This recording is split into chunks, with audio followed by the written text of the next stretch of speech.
Harrowing stories of abuse, personal identity struggles, and family strife are just some of the biggest bombshells that Paris Hilton reveals in Paris, the Memoir.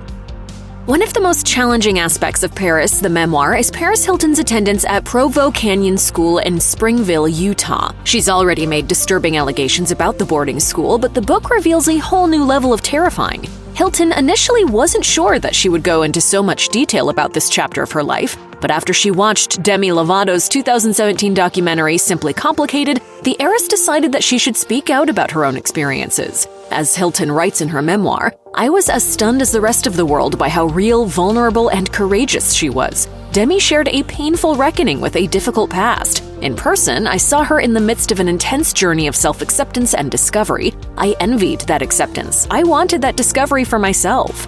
Hilton recounts instances of rape, harassment, and dangerous living conditions, among other allegations of abuse, that took place during her time at the boarding school. As she explained to Glamour UK, "This was something that I had blocked out from my memory, but after hearing the story from other survivors, I started having flashbacks." If it hadn't been for Lovato, Hilton may not have found the bravery to tell her story. Yeah.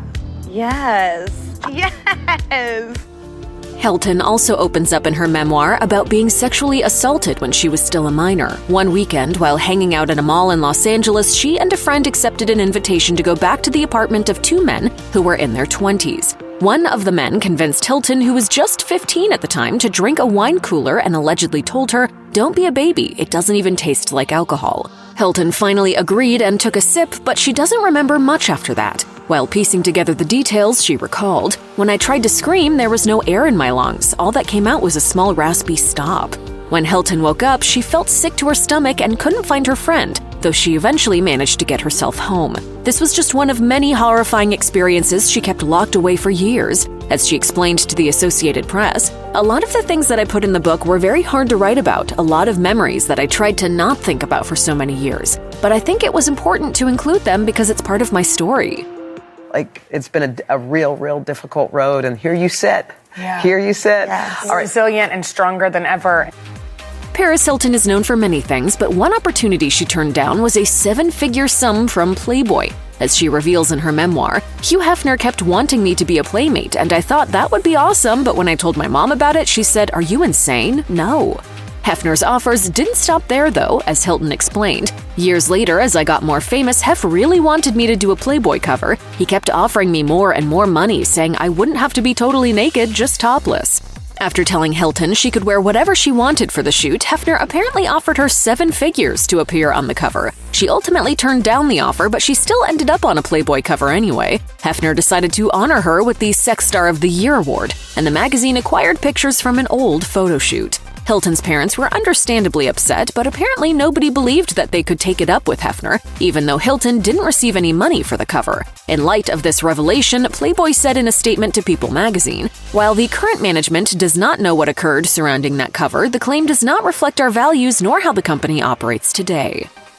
One of the most disturbing revelations in Paris, the Memoir, involves the author's 8th grade teacher. As Hilton writes, "All the girls in my class were crushing on this handsome young teacher, but he chose me." The teacher allegedly told Hilton that he had a crush on her. As she elaborated, "He flattered and teased me. He asked for my private phone number and cautioned me not to tell anyone." What initially started as nightly phone calls allegedly turned into something more on a night when Hilton's parents weren't home. The teacher was parked outside Hilton's house and he allegedly told her that she should join him. She got in the car and then he kissed her, but it was all interrupted when Hilton's parents arrived that very moment. According to Hilton, the teacher then stayed away from her for the rest of the school year. As Hilton explained to Glamour UK, "I just felt so ashamed by the whole situation, just from the beginning at such a young age, and it really stuck with me in a weird way." Even to this day, it's really hard for me to let anyone in. In 2020, disgraced media mogul Harvey Weinstein was sentenced to 23 years in prison on rape and assault charges. Then in 2022, he was sentenced to 16 more years. This was an important development for many, including Paris Hilton. As she writes in her memoir, "I admire the courageous women who stepped up and called him out." In her book, Hilton details her own experience with Weinstein, which allegedly took place when she attended the Cannes Film Festival in 2000 when she was 19 years old. Hilton had hoped to pitch a movie project at the meeting, but according to the heiress, Harvey made pervy, weird comments. He was as creepy and aggressive as a person could be over lunch in a crowded restaurant. The following night, Hilton attended an American Foundation for AIDS research event, as did Weinstein. She tried to ignore him, but he allegedly followed her to the bathroom. As she writes in her memoir, "I locked myself in a stall before he came in. He pounded on the stall door and yanked on the handle, yelling gross drunk nonsense like, 'You wanna be a star?' Eventually, Weinstein was allegedly escorted out of the ladies' room by some security guards, much to Hilton's relief. Weinstein's team denied Hilton's account in a statement to Variety. In 2003, Paris Hilton's star was on the rise as her reality show The Simple Life was making quite the splash. At the time, she was 22 years old and in a relationship with Jason Shaw, whom she'd been dating for 2 years. Her world then changed forever when she discovered that she was expecting. As she explains in her memoir, "When I realized I was pregnant, it was like waking up on the ledge outside a 40th floor window. I was terrified and heartsick." At the time, Hilton didn't feel equipped to raise a child. As she put it, "No one can ever know how hard it is to face this impossible choice unless she's faced it herself." After grappling with her own anti-abortion upbringing, Hilton ultimately decided to terminate the pregnancy. As she writes, "Over the years, I've looked back on all this with sorrow, even though I know I made the right choice." And I just felt it was time to just be real and tell my story. Yeah.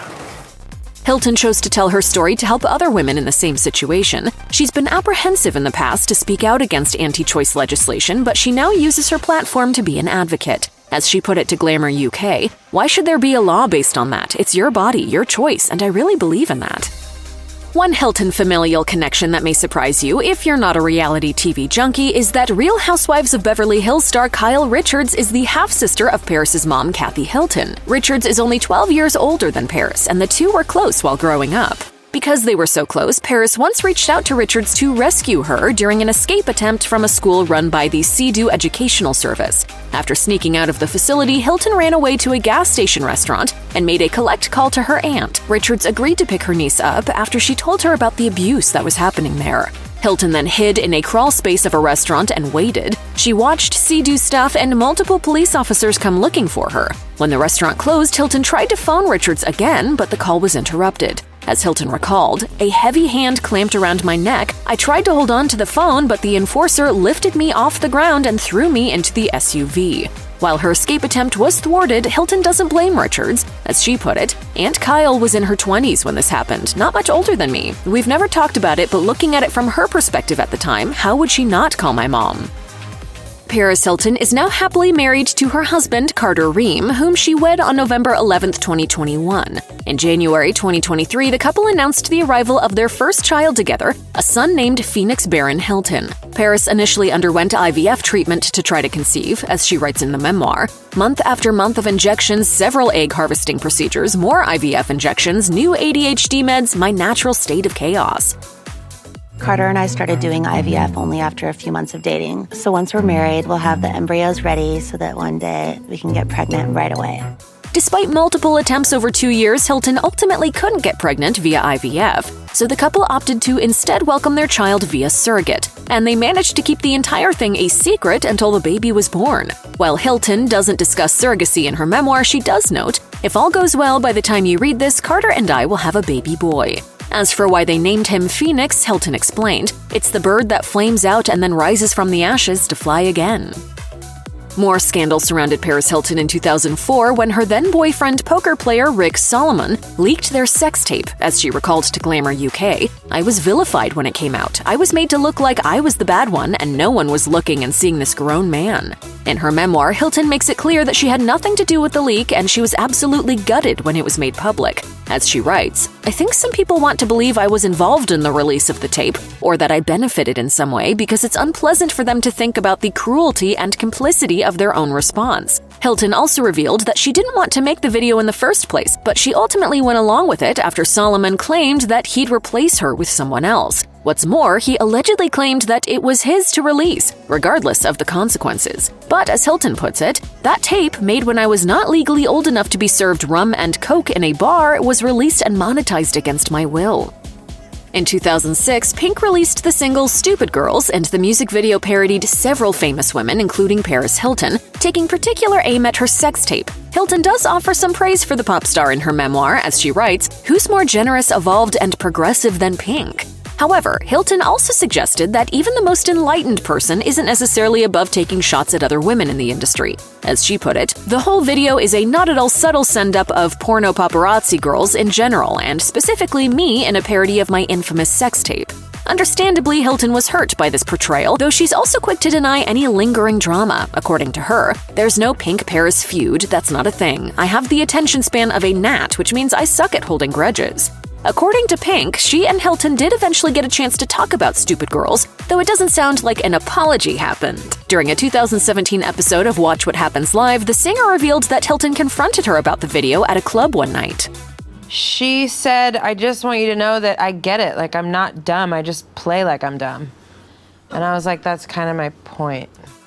While you might assume that Paris Hilton fully embraces her sexuality, that hasn't always been the case. In fact, in some ways, her public image is completely at odds with who she is behind the scenes. As she writes in her memoir, "The truth is, I wanted to be alive in a sensual way. I wanted to feel like a woman who's comfortable in her own skin. I was struggling to understand my sexuality. There's no way I could have explained it to anyone else. I had no language for it. I'd never heard the word asexual." As Hilton got older, she realized that there were many reasons that she wasn't interested in sex, as she puts it. "The ironic thing is, because of the abuse and degradation I survived as a teen, and maybe partly because of the way I was raised, I feared sex. I hated the idea of sex. I avoided sex until it was absolutely unavoidable." Hilton also admitted that she's embarrassed about discussing sex, but she decided to share her journey to help others that may be going through the same thing. According to her, they're not weird or frigid or dead inside, they're just who they are at this moment, an asexual person in a hypersexualized world.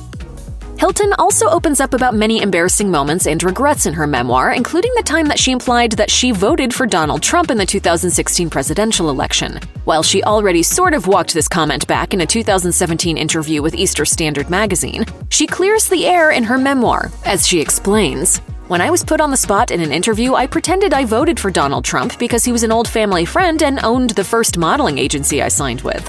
According to Hilton, she was also fearful of Trump, as she explains. "When I left to go to another agency, he was furious and intimidated the out of me on the phone." But then Hilton really gets candid, as she admits, the truth is even worse. I didn't vote at all. But if Hilton were given the same choice again, she would choose differently. She makes it clear that she spent a lot of time reflecting on her past actions and interrogating why she made certain choices. But most of all, she wanted to erase any doubts when it came to Donald Trump once and for all. In recent years, Paris Hilton has become very involved in advocacy for children and young adults affected by organizations calling themselves psychiatric residential treatment centers for troubled youth. In her memoir, she details some of the horrifying things that happened to her when her parents enrolled her in the CEDU educational service. As she reveals, "I was sound asleep at about 4:30 in the morning when my bedroom door crashed open and someone tore the covers off of me. A thick hand grabbed my ankle and dragged me off the mattress." Hilton found herself in a state of shock, terrified that she was about to be raped or even killed by an intruder. As she further recounts, "One man clamped a sweaty palm over my mouth, wrenching my head back, the other held up a pair of handcuffs." Hilton called out to her parents in the hopes that they would help her, but they simply watched as she was taken away. As it turned out, they'd enrolled her in a special boarding school without her knowledge, believing that the program would stop her from partying and going off the rails. As traumatic as the entire boarding school experience was, Hilton doesn't resent her parents for sending her away. As she told NPR in 2023, "I know that wasn't my family's fault. They were lied to and manipulated. My parents had no idea." Are you serious? She's never told me that.